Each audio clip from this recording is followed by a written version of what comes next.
é tremendo. Então, nós temos que esperar o inesperado da parte de Deus. Porque Deus é fiel. Agora podes pôr a gravar, meu querido. Nós vamos falar sobre o ponto de vista de Deus versus o ponto de vista dos homens. O ponto de vista humano. Eu gostaria de começar com uma escritura que é Isaías 55, 8 e 9, que diz assim: é Deus, é o Senhor quem está a falar, e Ele diz: afinal, os meus pensamentos não são os vossos pensamentos, os vossos caminhos não são os meus caminhos, afirma Yahweh o Senhor. Versículo 9: assim como os céus são mais altos do que a terra, também os meus caminhos são mais altos do que os vossos caminhos, e os meus pensamentos mais altos do que os vossos pensamentos. Os caminhos do Senhor, os pensamentos do Senhor, amém, são mais altos do que os nossos, amém. É um outro nível, irmãos, amém, que o Senhor tem para nós. E por isso, Pai, nós estamos gratos nessa tarde, que nos possas dar, Senhor, revelação e entendimento cada vez mais e mais, Senhor, daquilo que nós herdamos em Cristo quando o aceitamos como Senhor e Salvador, e que possamos usar essas coisas como ferramentas para a Tua glória e para a nossa alegria, Senhor, e sermos úteis ao próximo. Pai, obrigado, Senhor, que para o Teu Espírito nós possamos entender essas coisas tão preciosas que Tu tens para nós na Tua Palavra, em nome de Jesus. Amém. Então, como vimos, neste mundo nós temos uma opção de dois pontos de vista. Ou o ponto de vista humano, ou o ponto de vista divino, não é? E o ponto de vista humano olha para as circunstâncias, para as provações, para, enfim, dificuldades, tribulações desta vida, através da sua mente natural, através do nosso entendimento natural e através da sabedoria natural. E valoriza as coisas segundo o natural. O segundo ponto de vista é o ponto de vista de Deus, em que nós olhamos para as circunstâncias, para as provações, para as dificuldades, para as tribulações, etc., como se estivesse a olhar através dos olhos de Deus, olhar para aqueles problemas, não é? Através dos olhos de Deus, através da palavra de Deus, através das promessas de Deus e através do poder do Espírito Santo. São dois pontos de vista. Qual é que você vai escolher para a sua vida? A Bíblia mostra-nos que o ponto de vista humano deste mundo está em guerra, está em litígio com o ponto de vista de Deus. É inimizade. Estão a inimizar um com o outro, não é? Então é uma luta constante dentro de nós. Um diz, outro diz aquilo. Um diz isso. E nós temos que escolher o que é que nós queremos, não é? Em Romanos 8, versículos 5 até 9. Romanos 8, 5 até 9 diz assim. Ok. Os que vivem segundo a carne têm a mente voltada para as vontades da natureza carnal. Entretanto, os que vivem de acordo com o Espírito tem letra maiúscula, não é? Refere-se ao Espírito Santo, têm a mente orientada para satisfazer o que o Espírito deseja, o Espírito Santo. Ora, muito bem, versículo 6. A mentalidade da carne é morta, vale a pena. Mas a mentalidade do Espírito é vida e paz. Porque a mentalidade da carne é inimiga de Deus, pois não se submete à lei de Deus, nem tampouco consegue fazê-lo, não tem poder para isso. Versículo 8. Os que vivem na carne não podem agradar a Deus. Vós, contudo, não estáis debaixo do domínio da carne, mas do Espírito. Se é que de facto o Espírito de Deus habita em vós. Ele habita em nós quando nós aceitamos Jesus como Senhor e Salvador, em verdade, amém? Ele vem logo e habita em nós. Todavia, se esse alguém não tem o Espírito de Cristo, não pertence a Cristo. Então, deixem-nos assaltar já para os exemplos que eu tenho aqui. Um desses exemplos dessa guerra, dessa inimizade, desse litígio entre as coisas do espírito e as coisas desse mundo, né? A carne, etc., os valores desse mundo, o ponto de vista humano, o ponto de vista divino, na palavra, é aquela história que todos nós conhecemos, Davi e Golias.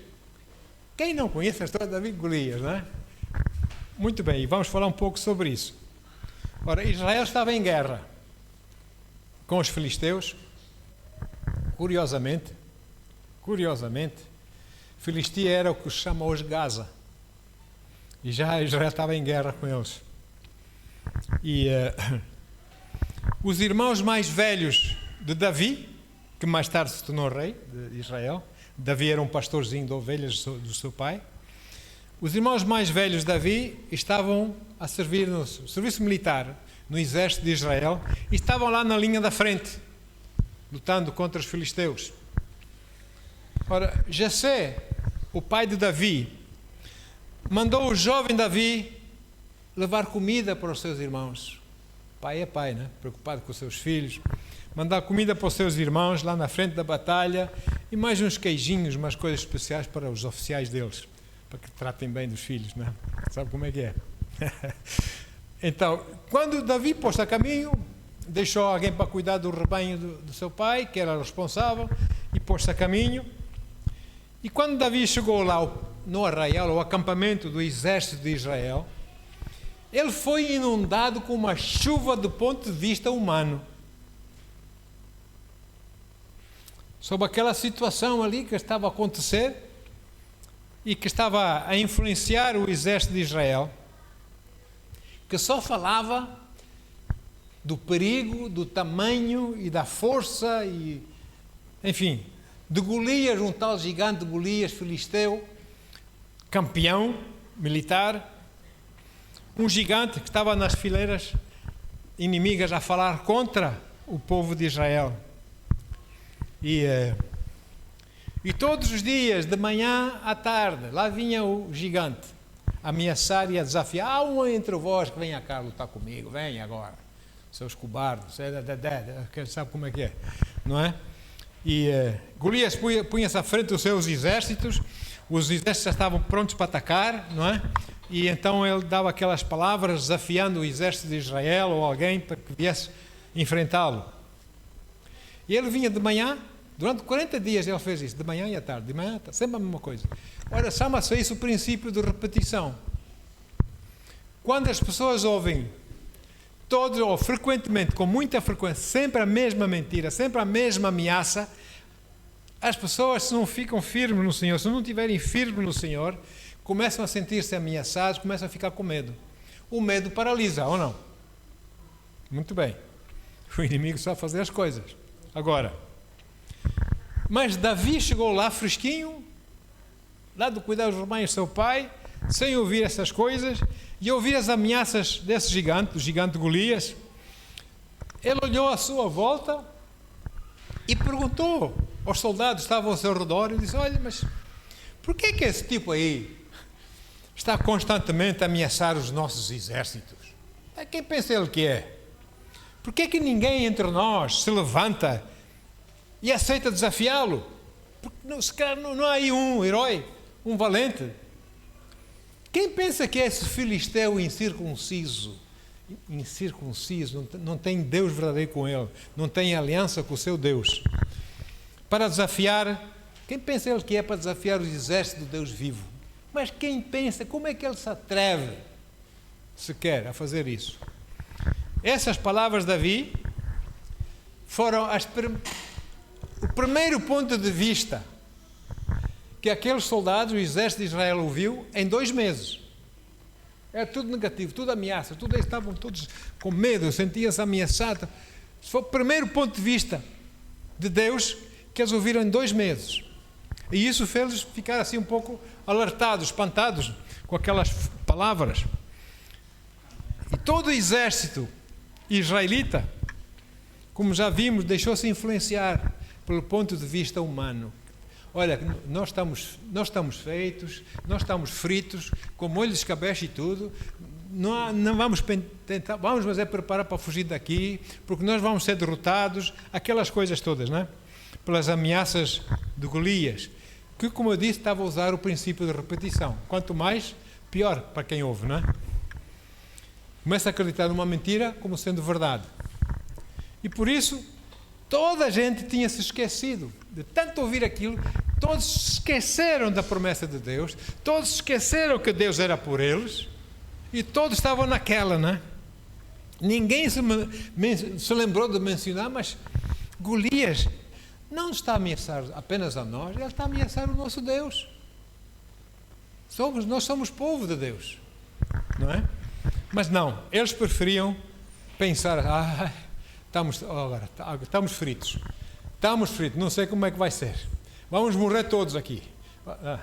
Já estavam derrotados ou não?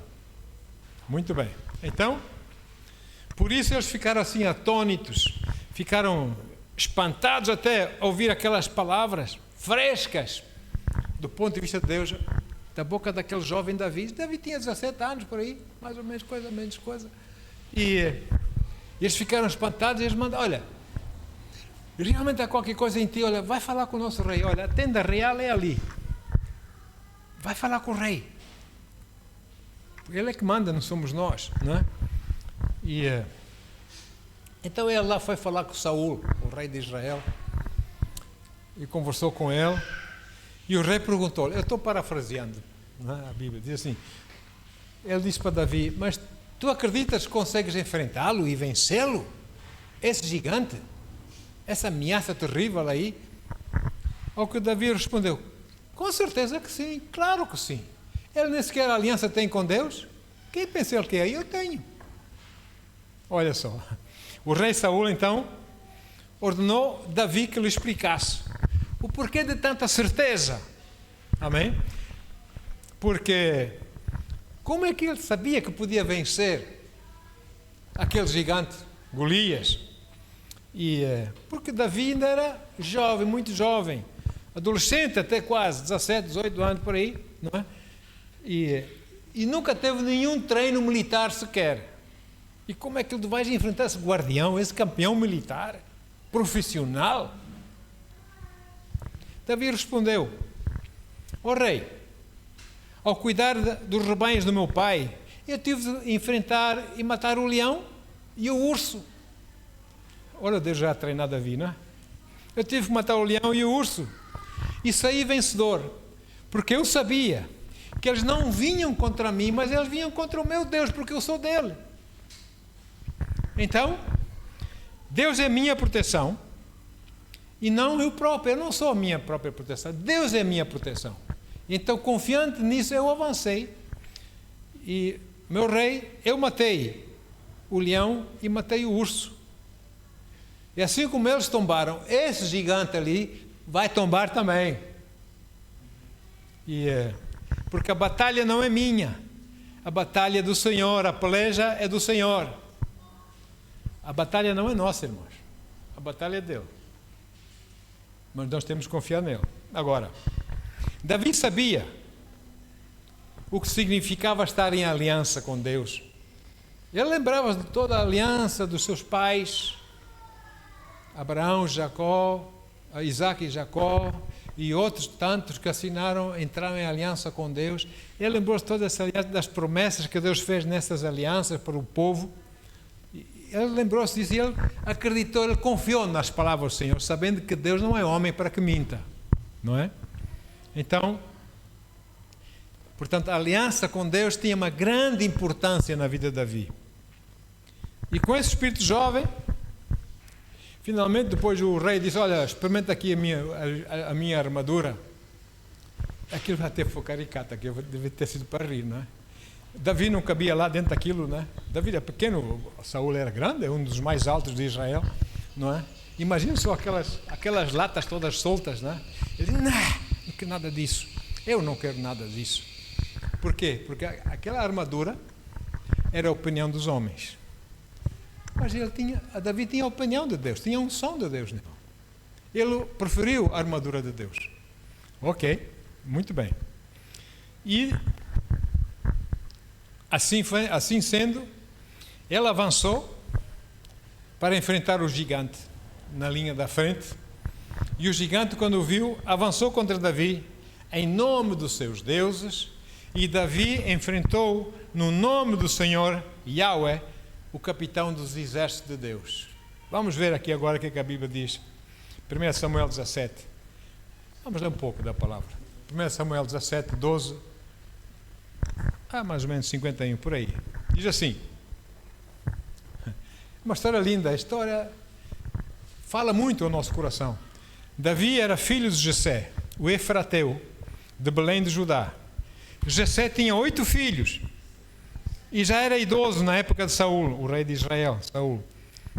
Os 3 filhos mais velhos tinham seguido a Saul para a batalha. Esses que partiram para a guerra chamavam-se Eliabe, o primogênito, Abinadab, o segundo, e Samá, o terceiro.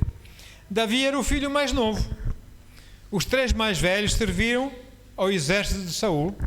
Todavia, Davi ia ao acampamento de Saul e voltava para continuar o trabalho de apacentar as ovelhas de seu pai em Belém. E durante 40 dias, o filisteu, esse gigante Golias, erguia a voz de manhã e de tarde, enquanto os seus homens tomavam posição de combate. Entre mentes, Jessé disse a Davi, seu filho: peço que leves aos teus irmãos uma arroba de trigo torrado e esses 10 pães. Vai depressa ao acampamento ter com os teus irmãos. Esses 10 pedaços de queijo ofereces ao comandante da unidade deles. Indagarás sobre a saúde dos teus irmãos e trarás deles alguma garantia de que estão passando bem. Eles estão com Saul e com todos os homens de Israel no vale de Elá, lutando contra os filisteus. Davi levantou-se antes do romper da aurora, deixou o rebanho com outro pastor, tomou a carga que havia preparado e partiu, tudo conforme seu pai tinha ordenado. Chegou ao acampamento exatamente na hora em que o exército israelita, com o grito de batalha, ordenava os soldados em suas posições de batalha. Israel e os filisteus se aproximavam na linha da frente para a batalha, frente a frente. Davi deixou os suprimentos que havia trazido com o oficial encarregado das bagagens e correu para a frente da batalha. Conseguiu aproximar-se dos seus irmãos e indagou se estavam bem. Então enquanto Davi conversava com eles, o grande guerreiro filisteu de Gate, chamado Golias, avançou e bradou o seu desafio habitual. E Davi o ouviu.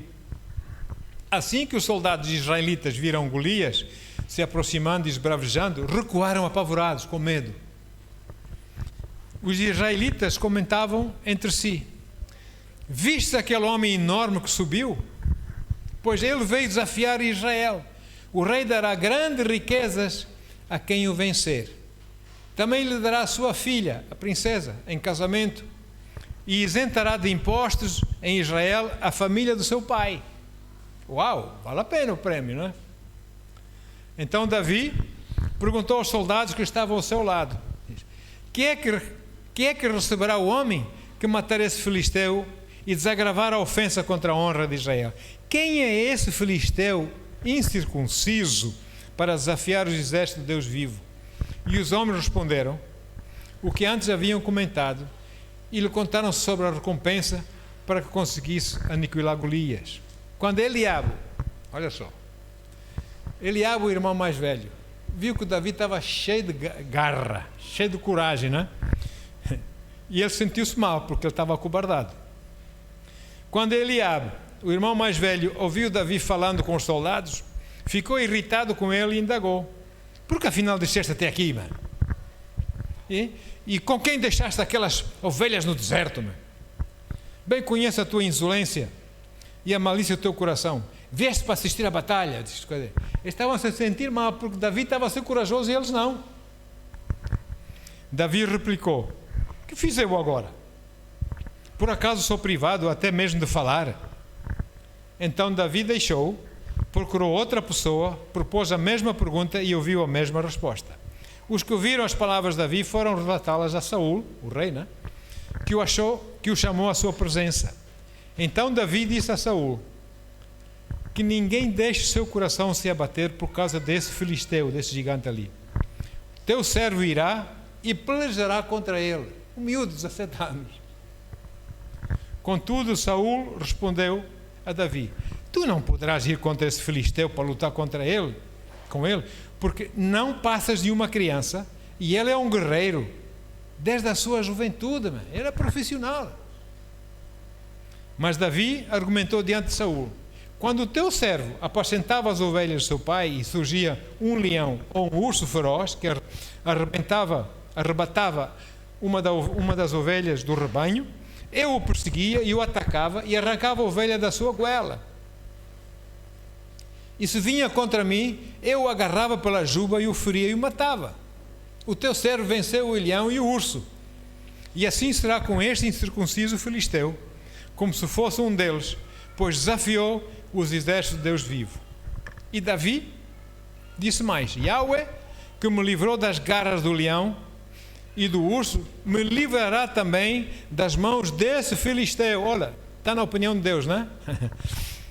Então Saul disse a Davi, Saul reconheceu, disse: não, aqui, isso não é dele, isso é de Deus.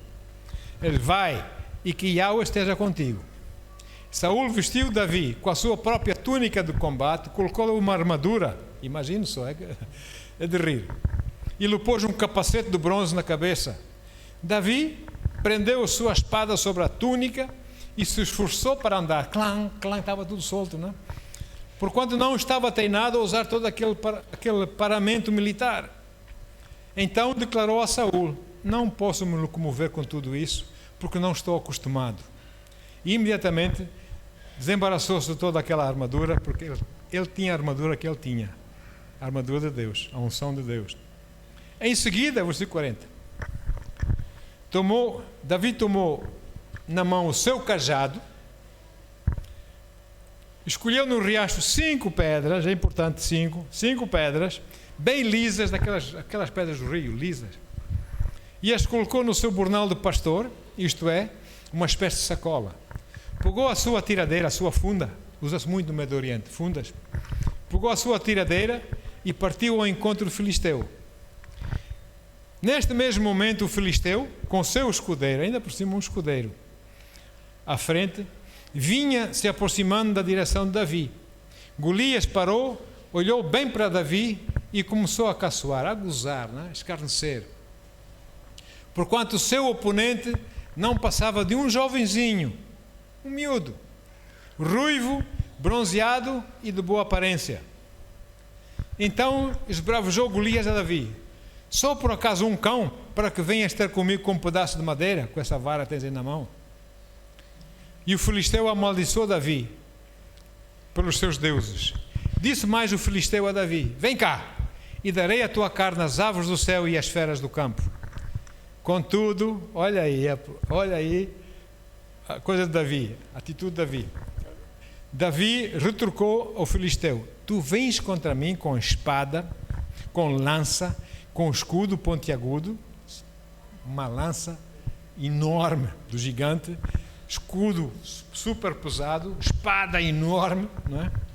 Vens aí comigo com essas coisas. E eu, no entanto, venho contra ti em nome de Yahweh, o Senhor dos exércitos, o Deus dos exércitos de Israel, que tu desafiaste. E hoje mesmo, agora notem, agora Davi faz aquilo que Jesus nos manda fazer: falar para a montanha. Agora Davi fala para a montanha: Yahweh te entregará em minhas mãos. Eu te ferirei e te deceparei a cabeça, e darei o teu corpo e os cadáveres do teu exército, não só tu, mas o teu exército filisteu, as aves do céu e os animais selvagens, e toda a terra saberá que há Deus em Israel. E toda essa multidão aqui reunida reconhecerá que não é pela espada nem pela lança que Yahweh concede a vitória, porque Yahweh é o Senhor das batalhas e Ele vos entregará em nossas mãos. Está a falar para a montanha, amém? Então, logo que o filisteu partiu, avançou em direção a Davi. Este saiu das suas linhas, correu, olha só, pequenito, o miúdo, correu em direção ao gigante, ao grande filisteu. Davi levou a mão ao seu alforje, apanhou rápido uma pedra, daquelas pedras lisas que ele apanhou da ribeira, colocou lá na sua funda, lançou por meio da sua tiradeira, a sua funda, e atingiu o filisteu na testa. De tal modo que ela, a pedra, ficou encravada na testa. E o gigante tombou, dando com o rosto no chão. Caiu de frente assim, bum! Se calhar houve lá um terremoto, não é? Mas caiu, bum! A terra estremeceu. Desse modo, Davi venceu o temido guerreiro filisteu com uma atiradeira ou uma funda e uma pedra de riacho. Sem espada na mão, derrubou o grande filisteu e o matou. Então Davi correu, pôs o pé sobre o filisteu, apanhou-lhe a espada, tirou-a da bainha, a espada do gigante, e a cravou no filisteu. E com ela decepou-lhe a cabeça. Assim que os filisteus se deram conta do que havia acontecido e confirmaram que a morte do seu grande guerreiro, fugiram em disparada. Muito bem. Davi colocou na sua funda uma das 5 pedras rasas que ele apanhou lá no ribeiro. Eu disse que era importante 5, porque Davi certamente sabia que Golias tinha mais outros 4 irmãos, iguais a ele, gigantes também, campeões de guerra. Então levou uma pedra para cada gigante. E atirou-a com a sua funda contra aquele gigante, e essa pedra certamente foi guiada por mão de Deus para a única área no corpo do gigante que não tinha armadura, que era a testa, e levou aquela pedra na testa, não é? O único sítio não protegido, e isso matou o homem, e de imediato terminou com toda aquela saga, todo aquele problema, todas aquelas ameaças, todo aquele medo, acabou ali, amém? E os filisteus puseram-se em debandada e o exército de Israel perseguiu-os e dizimou-os. Agora é assim, amados. Primeiro, os filisteus estavam, vamos vencer com o nosso gigante. Mas quando viram o gigante cair, eles esqueceram-se de tudo quanto se tinham que lutar. Eles só se lembraram de uma coisa: pernas para que te quero. Porque nós não queremos, eu não quero ficar como ficou ali o gigante, né? E puseram-se a correr. Agora reparem, algo que é espantoso entre as pessoas pessimistas. Muitos pessimistas lá do exército de Israel, muito pessimistas, vamos morrer todos aqui, não é? Estavam no perigo, corriam perigo de morte, não viam vitória nenhuma, viam derrota, estavam pessimistas. Veja só, o mais espantoso, a reação desses pessimistas. Como eles reagem quando a vitória surge de algo que eles pensavam que a vitória seria impossível. Ainda hoje é assim. Admirados, eles bradavam, aleluia, eu sabia que era possível, eu sabia nada, tu estava cheio de medo, não é? Mas não, eu sabia. Pois, agora já se sente seguro, né? Agora já mandas vir, né? Amados, quando ameaçados por dificuldades, por ataques e circunstâncias do inimigo, que isso acontece em nossas vidas, como filhos de Deus, a nossa atitude deve ser aquela que teve Davi. Ficar firmes no ponto de vista de Deus. Aquilo que Deus diz na sua palavra. Confiar nessa coisa. Por mais poderosa que o outro lado possa parecer, a ameaça, a dificuldade que se levanta quando possa parecer, nós vamos ser como o pequeno Davi contra aquele gigante. Nós vamos ficar firmes nas promessas do Senhor nosso Deus. Amém? E aí, Deus vai se agradar de nós e vamos permitir que Ele possa operar a nosso favor. Agora, nós somos filhos de Deus, por isso mesmo devemos depender do nosso Pai, ou não? E confiar nele, porque afinal também para nós, em nossas vidas, a peleja não é nossa, a peleja é dele por nós, a nosso favor. Então nós temos que confiar nele, amém? Temos que confiar nele. Agora, neste mundo, nesta vida, ninguém está imune de assumir na sua vida o ponto de vista humano. Às vezes até parece que faz mais sentido o ponto de vista humano que o ponto de vista de Deus. Às vezes até parece que o ponto de vista de Deus é mais difícil. Olha, Davi, parecia que era mais fácil aceitar as ameaças do gigante, não é? Mas Davi ficou firme. Não, eu posso derrubá-lo. Eu sei quem é Deus. Eu sei que Ele está comigo. Eu posso vencer esse gigante. E às vezes nós, em nossas vidas, vêm problemas contra nós, se levantam contra nós e nós desistimos. Porque nós aceitamos a opinião cá de baixo, que se eu fizer alguma coisa, eu estou frito. Não vale a pena, melhor é desistir já. Vou ficar aqui à espera a ver o que é que vai acontecer. Não, vamos ficar firmes no ponto de vista daquilo que Deus diz que nós somos, que nós temos e a ferramenta que Ele nos deu para vencermos. Amém? A escolha é nossa, claro. Agora, quando é assim, amados, neste mundo começa a levantar problemas, começa injustiças, o inimigo começa a levantar coisas contra si, enfim, e aquilo vai durando um tempo, vai passando o tempo, você vai ficando mais, quanto mais tempo passa, você não vê vitória, você fica desanimado, você começa a querer, olha, como diz nós sempre, dar o braço a torcer, começamos já com vontade de desistir e prontos, não é? E começamos a dar razão àquele ponto de vista humano, que, epá, eu estou arrumado já, pronto, aceita, não é? E ao invés de nós permanecermos, nós, filhos de Deus, permanecermos firmes no ponto de vista de Deus para nossas vidas. Porque os planos de Deus para nós são planos para bem e não para mal. Amém? Então, aleluia. Ai não, pensamentos, começam a vir os dardos inflamados. Pensamentos como, eu não vejo saída possível. Eu não vejo como isso pode ser resolvido a meu favor. Não estou a ver mesmo, não consigo ver. Eu não vejo como é que eu vou conseguir a minha cura. Eu não vejo como é que eu vou conseguir ser curado. Eu não vejo como eu vou conseguir sair desta. Eu não sei mais onde é que eu vou conseguir o dinheiro. Eu não sei, eu não vejo. Essa é a opinião cá de baixo. Mas Deus tem outra opinião, ou não? Então, temos de ter a opinião, temos de ter o coração corajoso que Josué teve. Josué foi aquele homem que entrou na terra de Canaã, a terra prometida de Deus, e que conquistou a terra. Amém? Aquilo que hoje é Israel é muito mais do que isso, mas pronto. E conquistou a terra. E o que Josué disse? Josué também dizia, a batalha não é minha, a batalha é do Senhor. Irmão, na sua vida, na minha vida, essas coisas levantam-se contra para nos ameaçar, para nos paralisar, para nos desanimar, para nos entristecer, para nos vencer. Quem vai lutar contra elas é o Senhor, mas nós temos que dançar a música do Senhor. Nós temos que fazer aquilo que Ele diz na sua palavra que devemos fazer para que Ele possa agir.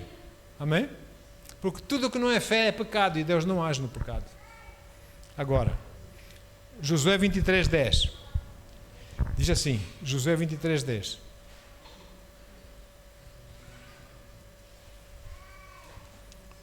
Josué 23:10.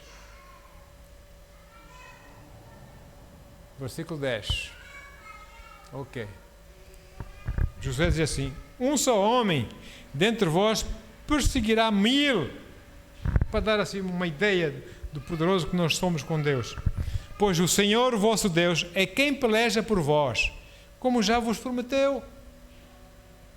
O Senhor é por si, o Senhor é por nós, o Senhor não é contra nós. Amém? Então, reparem também no que diz o apóstolo Paulo, na sua epístola aos Colossenses, aí, Colossenses 3, versículos 2 e 3. Colossenses 3, 2 e 3. Diz assim, pensai nos objetivos do alto e não nas coisas terrenas. Como é que é? Pensai nos objetivos de onde? Do alto, lá do céu, e não nas coisas terrenas. Pois morrestes e a vossa vida está escondida com Cristo em Deus. Já não mais eu, mas Cristo vive em mim. Amém? Por isso eu em Cristo sou mais que vencedor sobre todas essas coisas. Eu tenho de crer nisso. Isso não é conversa fiada. Isso é verdade. Deus disse isso. Deus não é homem para que minta. Mas nós temos que crer, aceitar e ficar firmes. E enfrentar esse gigante na vida. Amém? Que nós vamos vencê-lo. Amém, queridos? Agora, os nossos afetos, a nossa mente, os nossos pensamentos, o ponto de vista de outras pessoas para nos influenciar de uma certa forma. E, irmãos, tudo isso nós temos que evitar deixar-nos influenciar pela negatividade, pela ideia cá do mundo, das derrotas, das dificuldades, que não consigo, mas nós temos que estar firmemente fixos, como diz o apóstolo, nos objetivos do alto. O objetivo de Deus é que você seja mais que vencedor. Amém? Numa perspectiva do céu e não perspectiva terrena. O homem tem muitas ideias, não é? Algumas até são boas, outras não. A maior parte acredita que não sejam boas. Agora, a Bíblia define a vida cristã, a nossa vida, que andamos com Cristo, que aceitamos Cristo, agora caminhamos com Ele. A Bíblia define essa vida sempre do ponto de vista de Deus. Que nós somos mais que vencedor, que maior é aquele que habita em nós que aquele que anda no mundo. Amém? Sempre com vitória, sobre todas as situações. Agora, irmãos, a minha pergunta é essa. Esse universo, você olha para o universo, você vê tanta coisa, tantos astros, tantos planetas, estrelas, cometas e sei lá, e sistemas solares aqui e ali, tudo aquilo viaja em altas velocidades, milhares e milhares de quilómetros por segundo. Aquilo viaja assim em direções diferentes e tudo funciona. Se Deus controla o universo tão vasto assim, controla e tudo funciona corretamente, você acha que Deus não consegue controlar os nossos probleminhas que nós encontramos em nossas vidas? Deus é poderoso, amados. Nós é que temos que confiar nele, amém? Caminhar com ele. Um outro exemplo rápido que eu quero deixar aqui para os irmãos. Os irmãos sabem como foi que Deus chamou Moisés para tirar o povo do Egito, o povo de Israel do Egito, estava no cativeiro, eram escravos. Como Moisés foi usado por Deus, sinais de maravilha, etc. Tirou o povo, chegaram ao mar. E agora? Como é que vamos passar o mar? E Deus abriu o mar para eles, não foi? Eu não acredito nisso. Eu não acredito que Deus abriu o mar. Eu acho que eles passaram o mar a val num sítio onde a água só chegava assim pelos tornozelos. Eles passaram ali, não abriu, qualquer coisa que abriu. Então o milagre foi maior, porque um exército enorme egípcio e os seus cavalos morreram afogados em 20 centímetros de água. Mas essa é outra coisa, não é? Ele abriu o mar e as pessoas passaram para o outro lado. Amém, queridos? E depois, às páginas tantas, Moisés chamou um príncipe de cada uma das 12 tribos de Israel, guerreiros, e mandaram-nos espiar a terra prometida, não foi? Os 12 espias foram espiar. Agora, uma coisa, irmão, 12 espias, 10 deles, a grande maioria, 10, foram espiar a terra, mediram as coisas que viram do ponto de vista humano. Só 2 é que foram espiar a terra e mediram as situações do ponto de vista de Deus. E quando regressaram, os 10 deram um mau relatório, de tal maneira que o povo ficou com medo, disse, não vale a pena, vão-nos matar todos, vamos fazer o que lá, não vamos entrar nessa terra, vão-nos matar, porque eles diziam que ela gigantes, que ela não sei o quê, cidades fortificadas, e nós éramos como gafanhotos, não é? 2 disseram, não, nós podemos vencer, porque Deus é conosco. Ei, a peleja não é nossa, a peleja é de Deus, nós vamos confiantes nele, e nós vamos vencer. Amém? E deram um bom relatório. E qual era o bom relatório? Em vez de olhar para os gigantes, para as cidades fortificadas e não sei o quê, para as dificuldades, eles olharam para as uvas. Aliás, eles voltaram de lá com um pau no ombro, para o outro pessoa atrás com um pau e um cacho de uvas, de alto a baixo, assim, um enorme cacho de uvas, não é? E coisas assim. Chegaram a dizer, olha, aquela terra é boa para a agricultura, tem pastos maravilhosos, tem muita prosperidade, tem minério, não é? É terra que mana leite e mel, a expressão é daquele tempo, que significa é terra rica, que mana leite e mel. Nós podemos bem conquistar porque o Senhor é por nós. Não foi, quer dizer. E qual é a nossa atitude quando nós temos problemas nas nossas vidas? Vamos ficar assim cabisbaixos, pessimistas, limitados, ou vamos ficar firmes no Senhor nosso Deus? Porque Deus nos dá vitórias se nós querermos nele. Depende de nós, não depende dele. Depende de nós, da nossa fé nele. Agora, o nosso foco, por isso, deve estar sempre nas promessas de Deus que Ele faz na sua palavra, porque Deus não é homem para que minta. Ele não se arrepende daquilo que Ele prometeu. Ele continua a ser Deus ainda hoje, milhares de anos depois, milhões de anos depois. Ele continua a ser Deus ainda, ou não?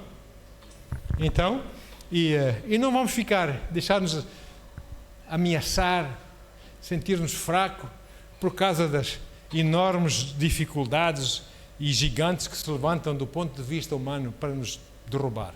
Vamos ficar firmes em Deus, amém, queridos? Vamos ficar firmes no Senhor nosso Deus. Deus opera todas as coisas para o nosso bem, ou não? Então, a Bíblia ensina, e em parte alguma ela ensina que, olha, prontos, aceitaste a Deus, agora tudo vai se compor assim. Porque aceitaste a Deus. A minha experiência é que quando eu aceitei a Deus, quando Deus me chamou para pôr a mão no arado, aí começaram os problemas. Aí começou a luta. Eu às vezes, por que eu aceitei? Mas eu não estou arrependido de ter aceito. Aí começam as dificuldades. Mas também, conforme elas vinham, também eu, firme no Senhor, ia vendo que afinal eu posso vencer esses gigantes. Eu venço. E é mais fácil daquilo que eu penso. Basta eu crer e avançar com Deus. E as coisas acontecem. Eu já vos disse. Até o vento me trouxe dinheiro. Olha aí. Vale a pena confiar em Deus, amém? Olha só. Alguns crentes têm essa ideia. Depois de se converterem a Jesus, tudo na vida começa a correr bem. Oh, maravilha. E se a vida não corre bem é porque tu és pecador. Muda essa teologia. Leia bem a palavra. Porque você, no momento que aceita Jesus, o Espírito Santo veio habitar dentro de si. Você, naquela hora, você constitui uma ameaça para o inimigo, Satanás. E ele vai querer acabar consigo para que não tenha mais essa ameaça. Mas você é mais que vencedor. Você fica firme ou não? Você fica firme no Senhor seu Deus. Porque os outros que não têm Deus, ou que não querem saber de Deus, ou que não têm o Espírito Santo, esses já estão feitos. Esse não preocupa, Satanás. Tu estás arrumadinho. Agora esse que tem o Espírito Santo, esse que vamos fazer aqui, torcer a orelha. É este que eu tenho que acabar com eles, para deixarem de ter fé, para deixarem de acreditar nesse Deus, para se afastarem desse Deus, para que eu os possa vencer e pôr lá no buraco que eu tenho para eles, uma vida miserável, cheia de sei lá de quê. É verdade, irmãos. Nós vamos ficar firmes. Sabe o que é que disse as boas novas do Senhor Jesus? Olha só. Sabe aquela quando Jesus diz, quem dizem vocês que eu sou? Lá em Mateus 16. E o apóstolo Pedro respondeu, tu és o Cristo, o Filho do Deus vivo. Não foi? E o Senhor respondeu, aqui, Mateus 16, 18. Mateus 16, 18. Ele diz assim, da mesma maneira, eu te digo que tu és Pedro, e sobre esta pedra, que pedra é? Qual é essa pedra?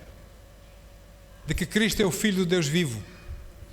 Edificarei a minha igreja, não sobre Pedro como o Papa, mas sobre a pedra, a revelação de Deus, de que Cristo é o Filho de Deus. Edificarei a minha igreja, e as portas do inferno, ou do Hades, é grego para inferno, as portas do Hades não prevalecerão contra ela. Sabe uma coisa? Você é parte da igreja de Cristo, eu sou parte da igreja de Cristo, o inferno não vai prevalecer contra nós. Não sou eu que estou a dizer, é Jesus quem o disse. Mas nós temos que ficar firmes e fiéis a Ele. Amém? Submissos à sua palavra. A Bíblia também diz que onde o pecado abunda, a graça de Deus abunda muito mais. Ou não?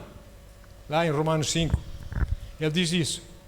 Eu não estou a dizer que uma vez salvos, por causa dessa coisa da abundância da graça, não estou a dizer que uma vez salvos, nunca mais nós vamos ter problemas na vida. Vamos sim, até mesmo para nos afastar da fé, até mesmo para deixar de andar com Deus, porque Ele não quer que você ande com Deus, Deus quer que você ande com Ele, Deus quer ajudá-lo. Deus sabe que os planos que Ele tem para a sua vida são planos de bem e não para mal, para o abençoá-lo, para dar uma esperança, para dar um futuro. Mas Ele não quer, porque Ele sabe que enquanto você andar com Deus, Ele está debaixo dos seus pés.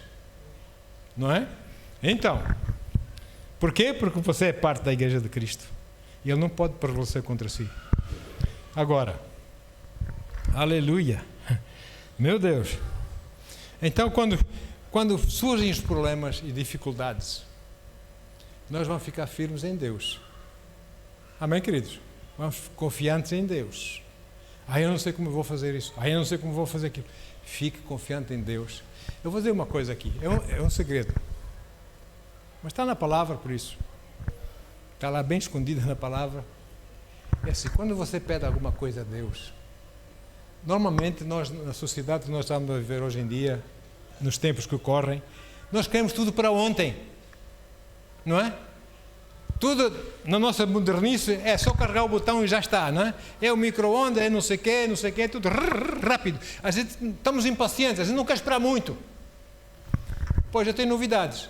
Deus é eterno. Deus não tem pressa. É no tempo dele. E nós, como seus filhos, quando fazemos uma oração em Deus com fé, nós ficamos nessa fé, já vendo a resposta de Deus. Entretanto, nós ficamos à espera, não para ficarmos desanimados, mas para quê?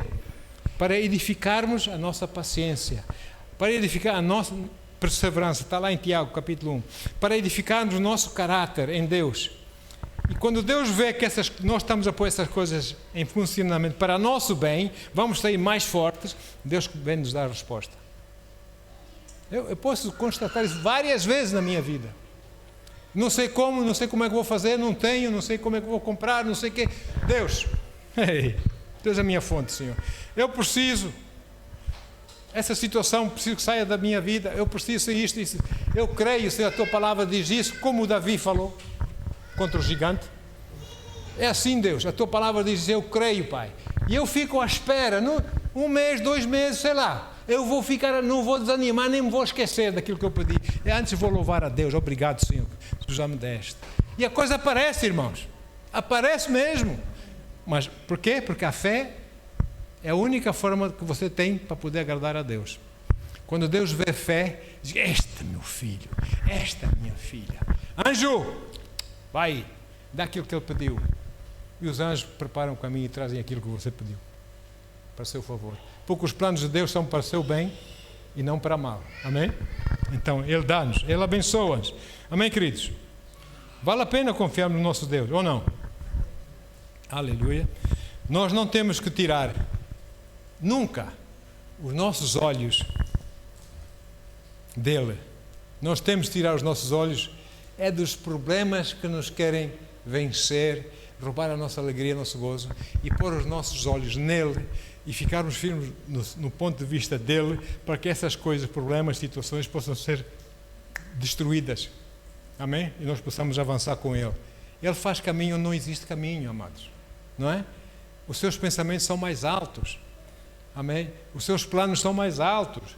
Oh, Deus sabe melhor que eu. Então eu vou confiar nele. Amém? Então Deus fez promessas para todos nós, para si, para mim, todos aqueles que são seus filhos. Deus tem promessas. Promessas de uma vida cristã vitoriosa. Nós não viemos aqui à igreja por causa da religião, irmão. A religião não nos leva a lado nenhum. A religião não leva a lado nenhum.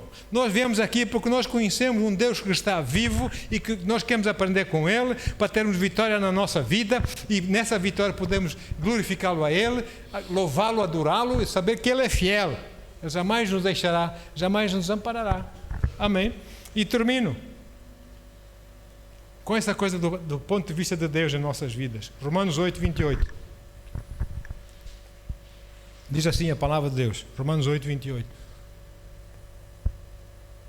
Estamos certos, diz o apóstolo Paulo, estamos certos de que Deus age, estamos certos, temos a certeza, não é? Será, não será? Temos a certeza, estamos certos de que Deus age em todas as coisas, não em algumas, em todas as coisas, com o quê? Com o fim de beneficiar todos os que o amam. Alguém ama a Deus aqui? Então Deus quer operar para o beneficiá-lo. Creia nisso. Amém? Dos que foram chamados conforme o seu plano. E o seu plano, para nos dar uma esperança e um futuro, planos para bem e não para mal, como diz lá em Jeremias. Pai amado, obrigado, Senhor. Obrigado por tanto amor e carinho que tens para nossas vidas, Senhor. Bendito seja o teu santo nome, Pai. Aleluia. Senhor, nós queremos aplicar a tua palavra, os teus princípios em nossas vidas. Nós queremos ser aquilo que tu dizes que já somos em ti, Senhor. Mais que vencedores. Mais que em todas as situações. Queremos saber como agir. Queremos saber, Senhor, como ficar firmes em ti, Senhor. Senhor, dá-nos revelação e fome e sede da tua palavra, Pai. Nós possamos buscar a tua palavra para podermos entender e podermos agir de acordo com ela, Pai. Porque quando agimos assim, nós te agradamos. E quando nós te agradamos, tu abres o mar para nós, Senhor. Pai, obrigado, Senhor. A ti, Deus, toda a honra e toda a glória. Pai, eu oro para todos aqueles nossos irmãos e irmãs que estão de férias, onde quer que estiverem, Pai. Oro agora mesmo em nome de Jesus, o teu favor e a tua proteção. Senhor, que tenham um descanso merecido, Pai. Possam desfrutar, Senhor, em nome de Jesus, nosso querido irmão Fernando, sarado em nome de Jesus, Pai. E todas as outras situações e problemas possam começar a aplicar os teus princípios em suas vidas.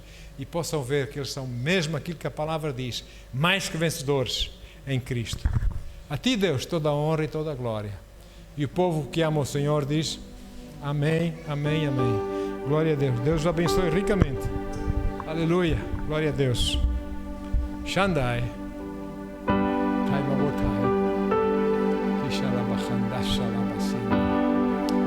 Se alguém precisa de oração, vamos orar em nome de Jesus. Eu quero orar também pela família daqueles valentes que partiram ontem. Foi ontem, não? Ontem, esse acidente do helicóptero. Pai, nós queremos orar, Senhor, pelos familiares daqueles que faleceram, Pai. As esposas, os filhos, os pais, as mães, os tios, as tias, os amigos, Senhor. Deus, oramos mesmo, Espírito Santo, Tu és o Consolador, Senhor. Que possas vir consolar toda aquela gente, Senhor. Consolar, Deus. Cuida, Senhor, daquelas famílias que ficaram sem marido, sem pai.